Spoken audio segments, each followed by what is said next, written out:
Hey hackers, Blue Cosmo from CCS here, and welcome to Module 2 of the Introduction to Cryptography course. Now, today is going to be a pretty fun module because we're going to need to be in the mindset of a hacker, right? We need to pretend to be a hacker if you're not already a cybersecurity professional or anything like that. So, let's pretend, we are trying to hack into some sort of organization and their database where they hold a bunch of passwords. Now, we need to understand that passwords are stored in three main ways, all right? So I'll just do password, storing. All right, so passwords are stored in these three main ways, all right? First, they can be stored in plain text. They can be stored in ciphertext, and they can be stored in hashes. Now, by now you should know what plain text is and what ciphertext is, but you probably don't know what hashes are, and we're going to get to that in a little bit. So let's kind of dive a little bit deeper about storing it in plain text, all right? So, if we're storing it in plain text, you would understand, if you did your homework, that storing passwords in plain text can be very dangerous and be really dumb, and especially for users who are using repeated passwords. Now, again, read the article because we're going to be talking about the rocku.txt file throughout this module. So if you didn't do your homework, go ahead and just read the article. It's a 4-minute read. Not even, you can probably read it in like 2 minutes, but I made sure all the homework throughout this course is easy. There's only like 2 assignments, I think. So just do it, read the homework, and that's it, all right? So now we can kind of talk about the rocku.txt file. So most security Linux systems have a rocku.txt file within this certain directory. So let's open up my terminal, all right? And we're going to change our directories to our /user, then share word list. All right. Now, if we list, we can see we have a rocku.txt file right here. Now, if it says rocku.txt.gz, all you have to do is just run a sudo gzip techd and then the rocku.txt.gz. All right. So just run this command. Here, I'll make this a little bit easier for you guys to see. So run this command right here, and it will unzip it. You just type in your password, and it will give you the standard rocku.txt. All right. So now we can actually iterate through this rocku.txt file and find certain passwords. All right. Now, let's see if we can find the password tree. All right. So we're going to cat, which basically displays the file contents, all right? And then we're going to pipe it to this grep command where we will search for tree. Now, if we run this, it's going to search all the passwords in the rocku file that have tree in it. So you can see, 28 Lawrence Street, Devil Tree, 2 tree trunks. So these are all people's passwords that they used on the rocku website, right? Now we have access to this rocku.txt file. This rocku.txt file is the same password file that was, leaked onto the internet, right? But just the passwords, right? So we can actually search for other passwords. Right? Let's see how many people used the word password. So you can see all these passwords where people just had their passwords being password, right? Like Aba's password, another password, guess my password, how do I change my password? All these passwords, no password, literally rocku password. Yeah, but these are all different passwords that people used. Now this is dangerous because if we uncovered, the rocku.txt file, we have passed all of these passwords and they're not encrypted, so we can easily read them. They're all in plain text, right? So if they were in ciphertext, we couldn't read them, right? So it would make it that much more secure. But we're going to get into this in a little bit, right? So you can see that storing plain text isn't necessarily the smartest thing to do, right? So now let's talk about storing things in ciphertext, all right?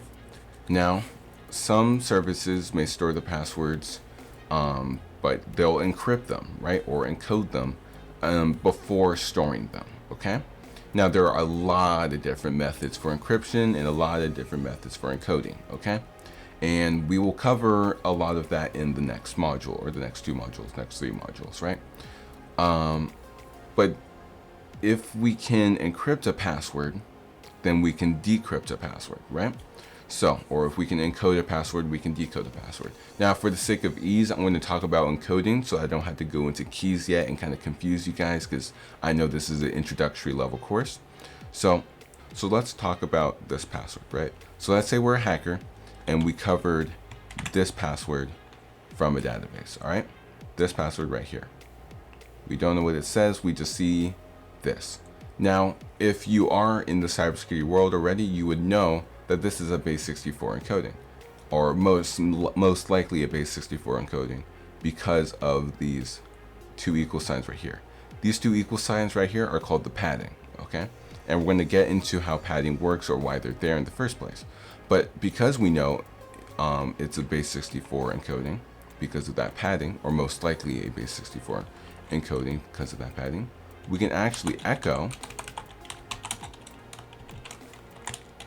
this base 64 string and then pipe it to base 64 and then use a TACD to decode it.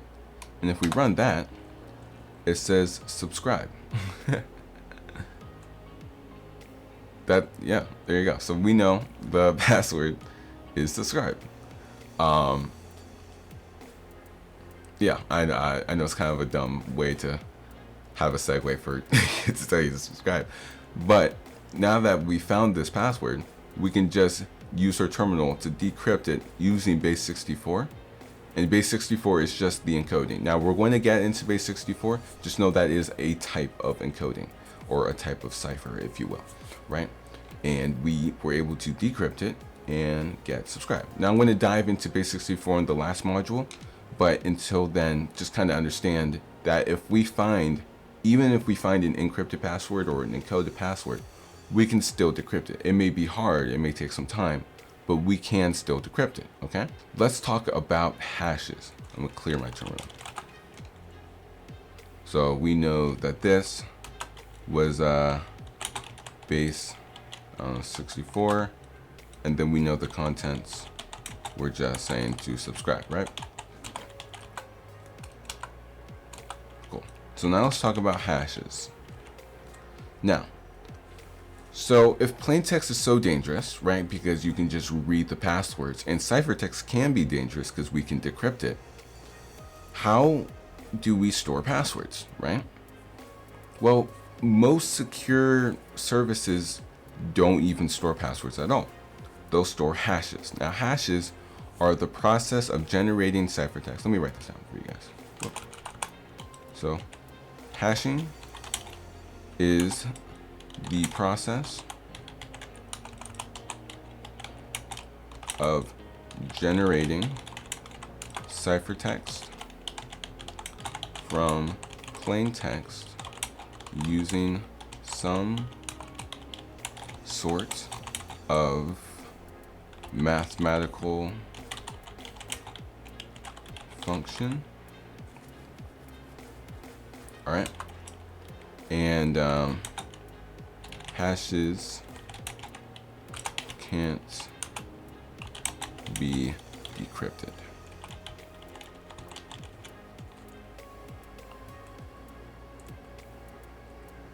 All right, there you go.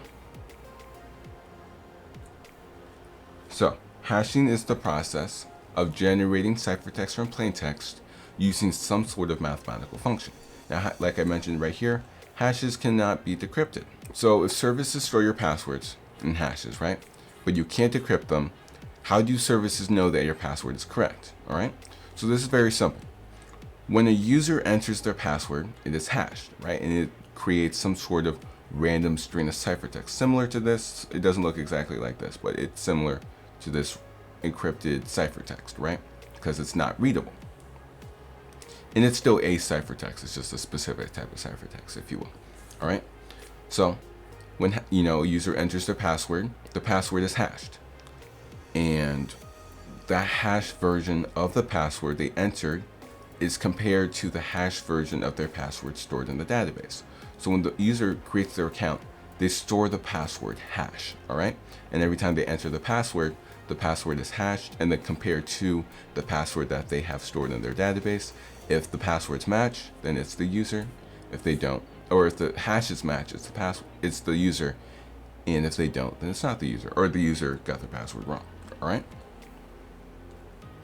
So now you may be wondering, well, if all these websites are storing their passwords with hashes, how do hackers figure it out? All right. So let's be a hacker and figure this out, right? So let's say we're a hacker and we find this password in a database. This is a hash, okay? Now this hash represents something. All right, we don't know what it is yet, but we know that this is a hash. So let's navigate to our terminal and try to figure out what this hash is. So using a program called hash ID, we can figure out what type of hash this is, using.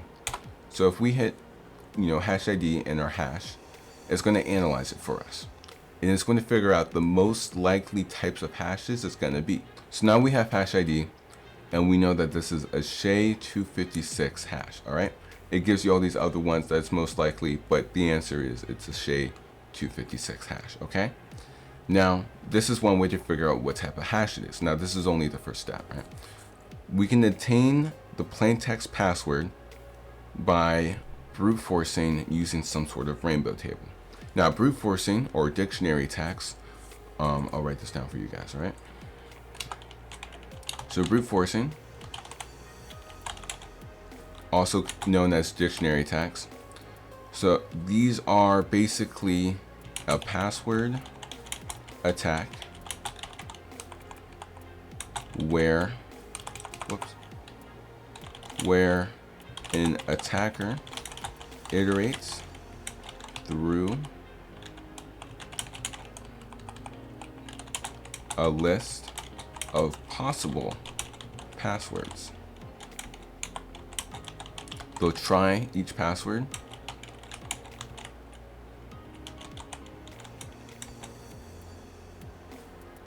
until one works, all right? Now, realistically speaking, you're not going to manually type in a password and then hit enter and then another password hit. That takes too long. So we do have programs to help us automate the brute forcing process. We're not going to dive into that because that's more of a ethical hacking level course, but we are going to talk about is just the concept of a rainbow table, right? Now, this is where our rainbow table comes in. So, of course, we have that brute forcing attack where we can try a bunch of passwords, and that could probably work, with most login screens or things like that, unless if they have like a limit on how many passwords you can try. Even still, there's ways to work around that, okay? Now, a rainbow table is basically a brute force attack, but each password is hashed and compared to the hash password we obtained. All right, so you can basically think about this, right? Picture somebody who took every word in the English dictionary and every password in RockU, hash them, and store them in a database. All right. So now if someone's password is something like tree that we covered earlier, we have the hash for that in this database of password hashes. If someone, subscribe is in the dictionary. So if someone's password was subscribe, it would be, in that database of hash passwords. Even if we took something like RockU and hashed all the passwords in there, then we have the most common passwords in the world hashed and stored in this database, right? So we can probably figure out like a password. Let's use let me go up a little bit. Yeah. So there's probably a password called password 123. I'm more than positive there's a password 123. Yeah, right here. Password 123. So if someone's password is password 123, then we have the hashed version of that password in this database where we hash all the passwords in raw key, okay? Now, we have a website. We're going to go on this website, and it's called Crackstation.net. Now, of course, like everything in this course, it is linked in the course overview. So there you go. So Crackstation.net. We can actually take our hash password and we basically can have it look through this rainbow table of some sort, right? So of course it's SHA-256 that we discovered earlier in our analyzing through the hash ID, right? And now it found the result subscribe, right? Now you may be wondering, like, how did it do this, right? It can't decrypt the hash. You're right, it can't decrypt the hash, which is why it used a rainbow table. It just compared this hash to the hash version of subscribe, all right? And the hash version of subscribe is, this, right? So it just compared a bunch of hashes until it found the word subscribe as the hash, all right? Again, a rainbow table. Just think of the rocku.txt file, but instead of passwords, they're hashes, okay? And we're just comparing the hashes until one matches. Now, the more secure the password, the harder this is going to be to do. And we're going to get into that later, all right? But this is basically the concept of hashing. Now you may be wondering, okay, so if hackers found a way to break through, plain text, ciphertext, and now hashing, how do websites stay protected now? Because there's always some sort of way. Hackers are trying to find a way to break in and get, information and passwords and all this other stuff. So how do they protect against that? Well, we have something called salts. And salts are basically just a random string of text that is added to the end of a hash. All right. Now, the only thing salts really protect against is brute force attacks, right? If we went back to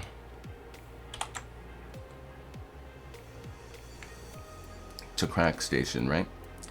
And we took this hash and we added the random string of, I don't know, hello at the end. If we try to crack this, nothing's going to show up. It's unrecognized. It's unknown. Because this random salt at the end,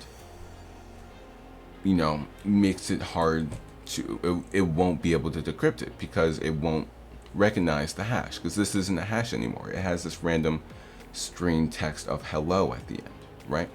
Now, of course, it would probably be something a little bit more random like this, so it looks less inconspicuous.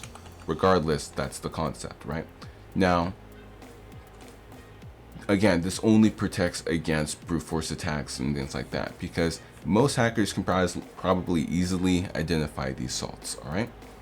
And that right there is the reason why it is so important to use complex passwords, all right? Because if we have a encrypted version of a very complex password, then most websites or most rainbow tables won't be able to not necessarily decrypt it, but find the hash, right? Because if it's the more complicated it is and the more unique it is, the less people who have it means more hard it is to guess, right?